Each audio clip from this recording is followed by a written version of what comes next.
Several weeks ago, the Senate passed a $15 billion transportation revenue package. Can you explain some of the tax and fee increase components of that proposal? Yeah, definitely. The Senate transportation package came over to the House. It had broad bipartisan support in the Senate. It really has a couple components to it.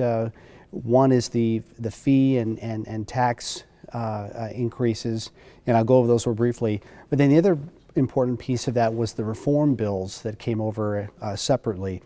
As far as the fee and tax increases, the Senate package provides for an 11.7 cent increase in the gas tax over the next 3 years.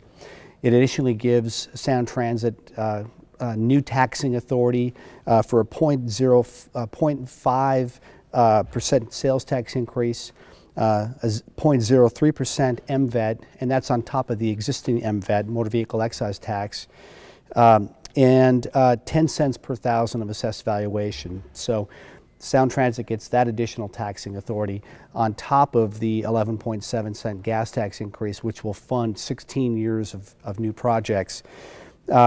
Passenger vehicle weight fees go from $15 to $35, and there's a possible $40 license fee for the local level if those entities decide to do that at the local level, and that's within their discretion. So it's significant. It raises about $15 billion in additional tax increases to fund, again, those 16 years worth of new projects. You know, the current gas tax is completely bonded, and so I hear from folks a lot of times that, well, why don't we just use the existing gas tax revenue to fund new projects? Well, the reason is because the current gas tax that's imposed has been completely allocated to existing projects.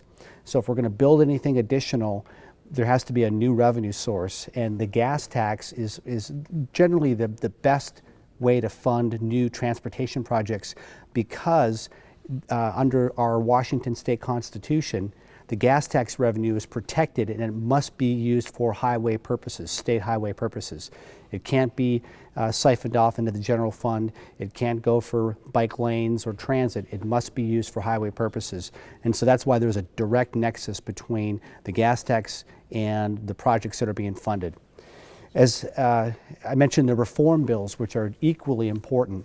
There's 8 reform bills, and a key one is Senate Bill 5990, which would exempt the sales tax on state transportation projects. And this has been a reform we've been trying to work for the last several biennia to ensure that we don't charge ourselves sales tax, which really inflates the cost of projects across the state. We could save, you know, hundreds of millions of dollars on these big projects if we just simply don't charge sales tax against ourselves. Several other bills would make changes to the permit process, would require permits be determined at the local level within 90 days. It would require various other streamlining of the permit process. And that's Senate Bill 5996, which would streamline the Department of Transportation and Department of Ecology permitting process. A lot of times projects are delayed because of environmental review and all of the other things that go into the process that we have put in place for transportation projects. So that's kind of a quick overview of the reform package as well. What are some of the projects that would be included if this proposal passed the legislature and was signed by the governor?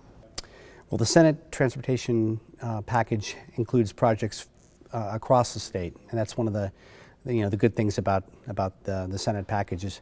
We've got a statewide infrastructure, a statewide transportation system that needs to be maintained and funded and improved, and this package does that to a large extent. In the 5th District, we've got several important projects that are on the list currently and a few others that we have to add to the list. I'm working with my House colleagues on the Transportation Committee to get two important projects included into the project list, and the first is the I-90 SR18 interchange, which would make improvements to SR18 from Issaquah Hobart Road all the way to I-90, and then also make improvements to that interchange, which is currently is backed up during peak times in the morning and in the evening. Very significant safety concerns as well as congestion concerns. And then the second, the additional project that we're trying to get added to the project list here in the House is SR 169, and making that a dedicated 4-lane highway all the way from Maple Valley to Renton. Those are very critical for the 5th District, but they're critical for the entire region, especially when we look at freight mobility, we look at the growing east side of East King County. These are critical projects that we have to have added to the project list, and we need to get the reform bills enacted into law as well.